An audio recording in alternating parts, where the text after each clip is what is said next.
salmon skin roll. Welcome to MsMojo, and today we're counting down our picks for the top 10 things only Friends fans understand. It has something to do with transponding. Oh, he's a transponster! Pivot! Pivot! Shut up! Joey doesn't share food! For this list, we're calling all lobsters, transponsters, and holiday armadillos to talk about the ways this iconic TV show has changed our lives. Whether it's a quotable line we insert into everyday conversation or a word that has taken on new meaning. Are you guys ready? We do have one question for you before we start. Were Ross and Rachel on a break or no? Let us know below.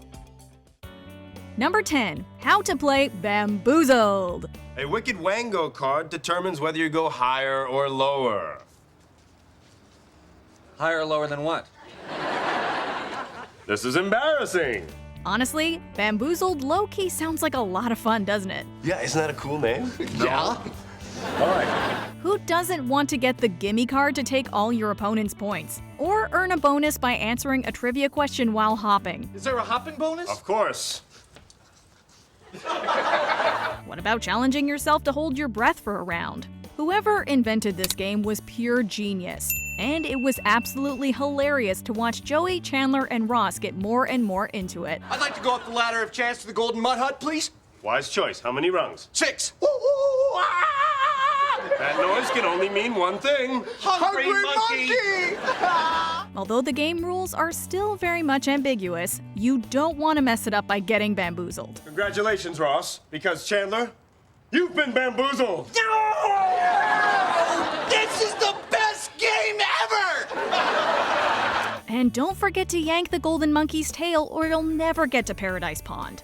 Well, what's complicated? You spin the wheel of mayhem to go up the ladder of chance, you go past the mud hut, through the rainbow ring to get to the golden monkey, you yank his tail and boom, you're in Paradise Pond. Yeah. Number 9. The masterpiece that is Smelly Cat. Smelly cat, what are they feeding you? Smelly cat, it's not your fault. That's too much, sorry. If you don't know all of the words to Smelly Cat, are you really a friend, Stan? It's considered one of the most memorable things from the show, and once you hear the tune, it'll definitely get stuck in your head for the rest of the day. Smelly cat, smelly cat. Problem odor in the litter box? Don't change your kitty, change your kitty litter. Even though we've longed to karaoke 66 colors of my bedroom, sticky shoes, or even crazy underwear, not that we know the words, Smelly Cat is truly the pinnacle of Phoebe Buffay's lyrical genius. Lisa Kudrow even got to teach the one and only Taylor Swift how to sing it. Charlie Puth also had a go at playing it on the piano. Smelly cat, what are they feeding you? And who could forget the official Smelly Cat music video? Smelly, smelly, smelly, really bad. Smelly cat, it's not your fault. Smelly cat! Oh my god, I know. I sound amazing. Number 8. What a transponster is. What is Chandler Bing's job? Oh gosh, this has something to do with numbers and processing. You know that dull, mundane office job that some people have? You were ideally suited for a career in data processing for a large multinational corporation. That's so great, because you already know how to do that. Well, according to Rachel, that position is what's called a transponster. That's what she thought Chandler's job was anyway. It has something to do with transponding. Oh, he's a transponster! That's not even a word! Of course, transponster isn't really a word, but the trivia contest moment from the one with the embryos became so popular that the word is now frequently used to describe a boring office job. I just don't want to be one of those guys that's in his office until 12 o'clock at night worrying about the weenus. The weenus? Weekly estimated net usage systems. It's a processing term. We don't really care about the weenus or the anus, but then again, we're not in the statistical analysis and data reconfiguration game like a certain Miss Chandler Bong. No, I want you to have a job that you love, not statistical analysis and data reconfiguration. I quit and you learn what I do? Number 7. Doing Chandler. Yeah, they even do you. They do me? You know, like, could that report be any later? Sure, Chandler's friends and coworkers make fun of his unique, sarcastic way of speaking. But seriously, could he be more iconic? I don't sound like that. Oh, Chandler. Yeah, you do. The hills are alive with the sound of music. Didn't think so. To the untrained ear, i.e. those poor souls who have never seen a moment of Friends, this just sounds like a run-of-the-mill, albeit weird choice of emphasizing a sentence. But when Friends fans see those words, they just can't help saying them the way the Chan Chan Man would. That is so not true.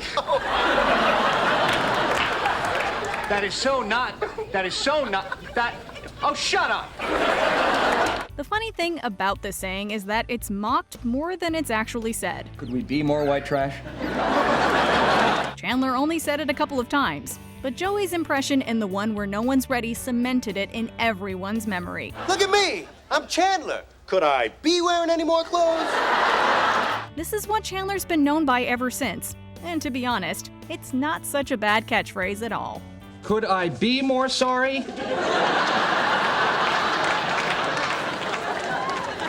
Number 6. The importance of pivot. Yeah, you got it, right? You got it, right? You got it.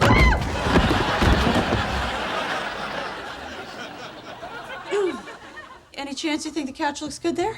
The dictionary defines a pivot as a fixed point supporting something that turns or balances. But Ross uses the word as basically something he'll keep shouting until Chandler completely loses it. Here we go. Pivot. Pivot. Pivot. Pivot. So if you carry a large piece of furniture up a narrow apartment building staircase, or really maneuver anything with a Friends fan, don't be surprised if they too shout pivot while giving you directions. Pivot. Shut up! Shut up! Shut up! Fun fact, a real-life mathematician revealed Ross shouldn't have put so much emphasis on pivoting, then focusing on the tilt. Of course, if he had done that, then we would have never gotten this iconic pivot moment in the first place. Okay, I don't think it's gonna pivot anymore. You think? Number 5. The Joseph Francis Tribbiani School of Food. You don't look good, Joe. Well, the fridge broke, so I had to eat everything. Cold cuts, ice cream, limes. If there's one fun fact that everyone knows from Friends, it's that Joey's great love is food, and he's very protective of it. I was trying to save my sandwich. From a bullet. I know it doesn't make much sense. Much sense? Whether it was looking for a sandwich we would take a bullet for, ordering a Joey special, 2 pizzas, or trying our best to bring ourselves to recreate and enjoy Rachel's trifle, Joey has forever changed how we look at food. What's not to like? Custard? Good. Jam? Good. Meat? Good. Joey is also very vocal about the etiquette rules of sharing. Joey doesn't share food! You might want to think twice if you decide to swipe some fries from your friend's obsessed pal's plate. It's probably the worst thing you could possibly do to them. That's a great story. Can I eat it?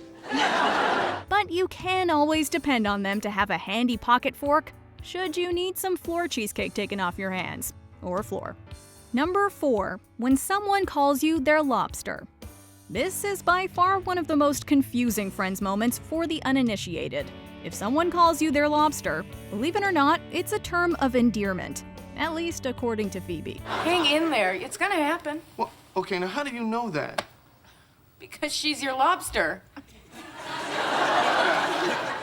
Oh, she's going somewhere. It's one of the highest compliments you could give to someone to tell them you really love them. Soulmates may come and go, but lobsters will hold each other's claws forever. Come on, you guys. It's a known fact that lobsters fall in love and mate for life.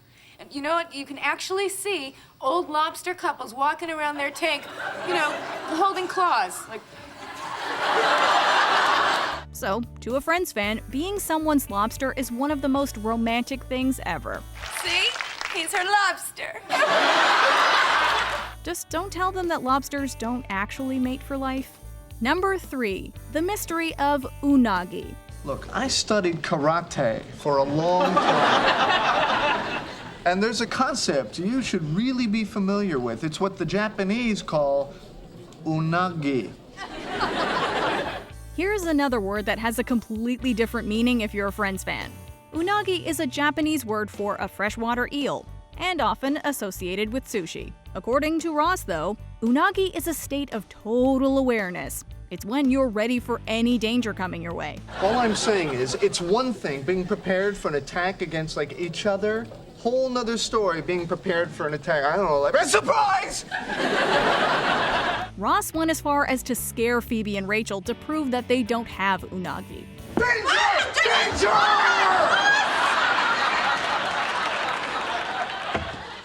What the hell was that? A lesson in the importance of unagi. But of course, his theory is put to the test, and Phoebes and Rach manage to scare the crap out of him. Danger!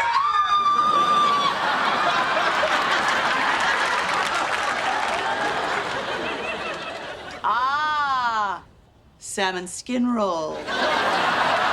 It's an iconic Friends moment that had many fans striving to reach that state of total awareness, or more likely made them crave sushi. Say we are Unagi. It's not something you are, it's something you have. Number 2, being on a break. This is by far one of the most controversial Friends moments. Were Ross and Rachel on a break or not? A break from us.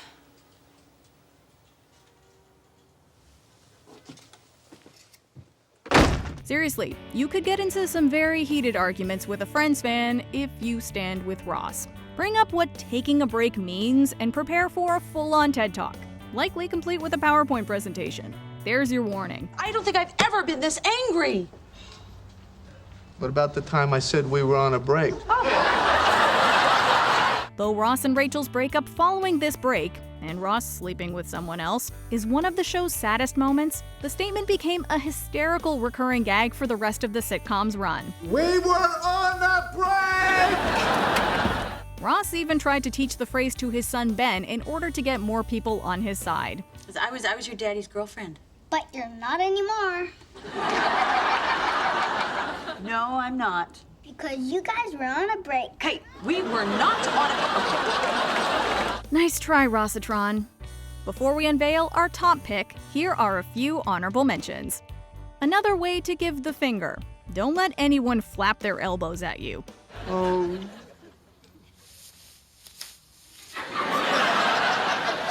What was that?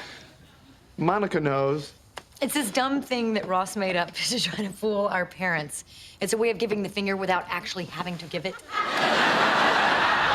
The meaning of the number 7. Never has a number been so erogenous. 2,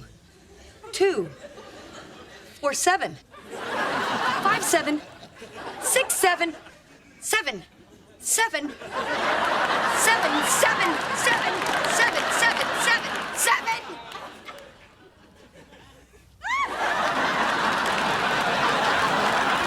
Mac and Cheese. This TV series about a detective and his robot partner should have been given more of a chance. Well, if we learned one thing today, Cheese, it's that cheerleaders and high explosives don't mix. You couldn't put it that way then, Mac. Well, I couldn't have done it without you, buddy. You're a genius. Nestlé Toulouse.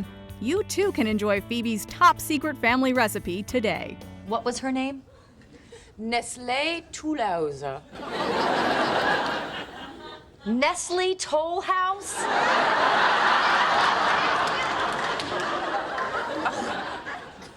You Americans always butcher the French language. Phoebe, is this the recipe? Yes!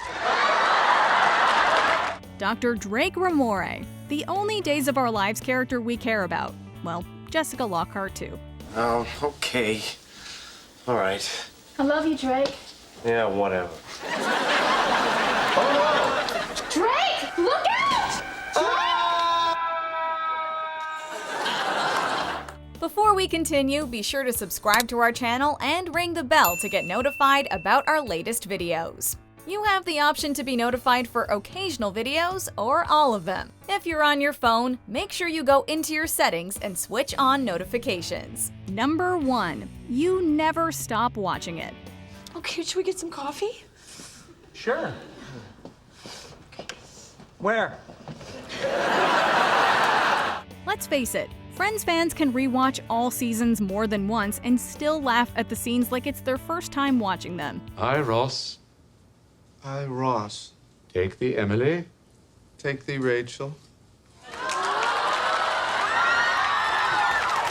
They still get shocked when Ross says Rachel, they still LOL at one-liners, and they still cry when Rachel gets off the plane. Oh my God, did she get off the plane? Did she get off the plane? I got off the plane. Once the gang leaves the apartment for the last time and we see one last shot of the iconic door frame, really the only way to solve the gaping hole in our hearts is to go right back to the pilot. There have even been tweets calling Friends fans out for being in a state of always watching the show, and it's absolutely true. On rewatch number 5, you may think the Joey-Rachel relationship wasn't so bad. Then by number 10, you have finally learned the routine.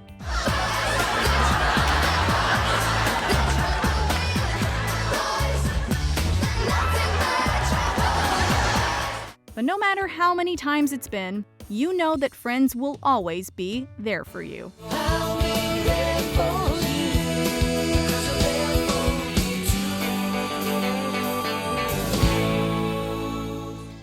Do you agree with our picks? Check out this other recent clip from MsMojo.